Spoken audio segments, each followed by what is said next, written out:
I don't know if you know this, if you're sort of internet people in here. TPUC is this tiny little website, tiny little thing. It seems to be known by quite a lot of people, but it's a tiny little website. It's just picked up over 17 million hits this month. 17 million hits. We've doubled. And I've got a funny feeling it's going to double again. Now, relatively speaking, that's incredibly small considering how many people there are actually in the world or there is in the country or on the island. But it's a really good sign that we're actually starting to tread on people's toes. I had an invitation from the tax man last week to go to court again because he wants £43,000 of something. I'm just not quite sure what he wants. Yeah, exactly. And he's trying to make me bankrupt from a bankrupt company. Now, a lot of you might not understand that, but if you look at the Gold Standards Act and the Bankruptcy Act, you soon will understand that. So the taxman's he's a funny entity to deal with, actually. He's quite funny. And I have a lot of fun with him. So they started to break their own rules, and this is what I was waiting to happen. Because I know this little thing, I've been doing this, I don't know, some of you might know it, this is why I don't want to do the talk as I normally do it. And it's a thing called no contract return to sender. If you actually define policy, the word policy, it actually means contract. So I know that if anything they're sending me via some form of policy that's gone through Parliament, then it's a contract, and I don't have to accept it, so I just send the bugger back to them and get them to pay the postage. £1.30 to be precise. They don't like me doing it, but there's not a lot they can do. So what the taxman did about a year ago is he sent this big wad of documents about this thick, and it had this letter on top of it, this big wad of documents, from the High Court down at the Strand that actually is called the Supreme Court of Justicia, which has been about for a long time. Supreme Courts are not new things. They've been about for ages. I took this and it says, a special order been placed in the Supreme Court, in the High Court down at the Strand, that you have to accept this paperwork through the post. Yeah, right. No contract, and off it bloody goes. I've been away from my family, and my partner is at the back, Ev, and I made massive mistakes when my family was concerned. Because I'm going to talk about that in a bit. And I've been back with my family for a couple of weeks now. I haven't been near the house. No letters, I have all confirmed this, from the taxman or anybody else all the time I was away. 2 days after I returned, 2 letters popped through the letterbox from the taxman. Now, plain white envelopes, like anyone would send. One was recorded, got signed for. One was normal. Looked at the recorded, turned it over, no return address. You can't do that. But there's no return address. Now, normally I go into a post office and send something recorded. I'm made to put something on the back, at least the postcode of who sent it. But this isn't. So I'm a bit suspicious, but I don't really deal with suspicion. So it's got to be something of interest. One of you lot might have sent me something. You do send me some quite mad things, believe me. So I opens it up. It's my mate, the taxman. So there's another special order from the High Court. This time you have to accept it by recorded mail and normal mail. Oh, bog off. No contract. It's gone back again. These people are stumped if you do not accept this stuff. All you've got to do is know this fact. But there's a little saying that I use, and it is quite simple. Do not step in the water unless you want to get wet. Lawful rebellion is about stepping in the water. If you want to change what we have now, you have to learn to use the ability of one word. And that word is no. That's it. That's all you've got to learn.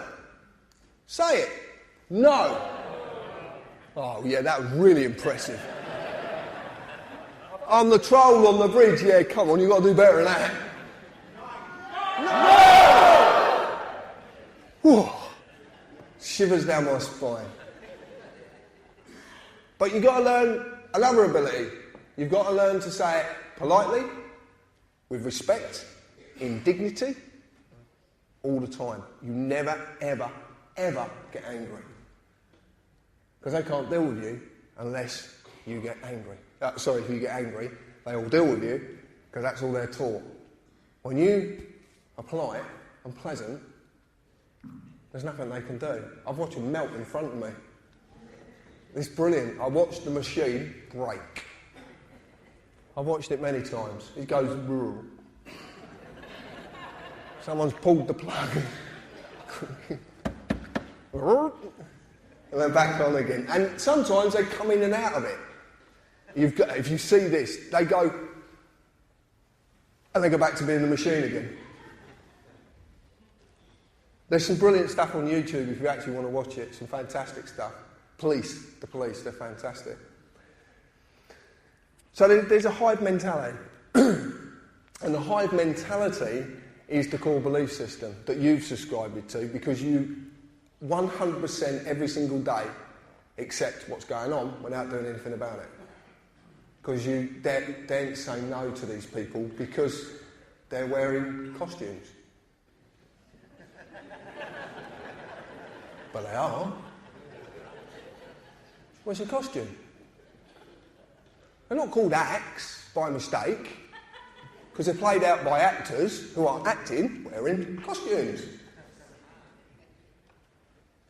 That's all it is. And when they go home at night, they take the costume off and stop being the actor. Get up in the morning, boom, boom, put the costume back on, they're back being the actor again. It's that simple. When you realise they are just an actor wearing a costume, the thing called intimidation starts to lessen. It takes a while, it does take a while.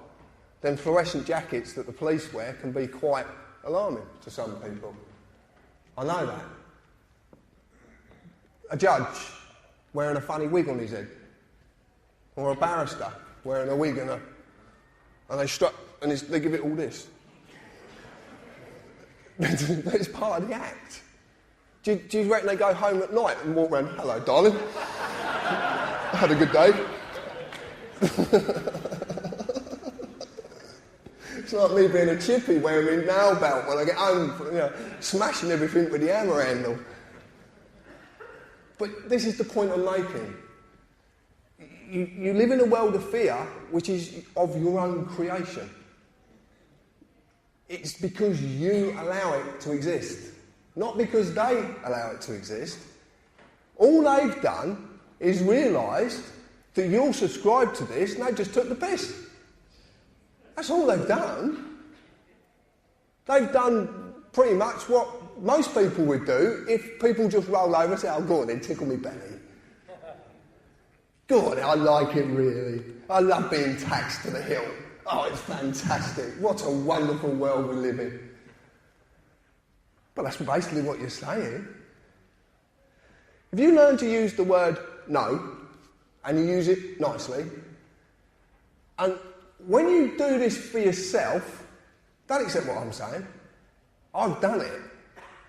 So I can relate the stories and tell you what actually happened, which people can corroborate, they can back it up. I've been attacked heavily because I was doing 122 on the M6. Excuse me, and got flashed by a camera. Had a conversation with a policeman who I got through the corporate officer to the policeman and then through to the man inside the costume, and I've never been prosecuted. I've never received a thing, and it's now actually out of date. It's completely out of date. So they can't do anything now anyway. I'm not saying you should go on the M6 and do 122 miles an hour. If you've got a car that does that speed, and you like driving fast, go up onto the M6 toll road, because it's a private piece of road, and all you've got to do is pay £5.50 to go on the racetrack.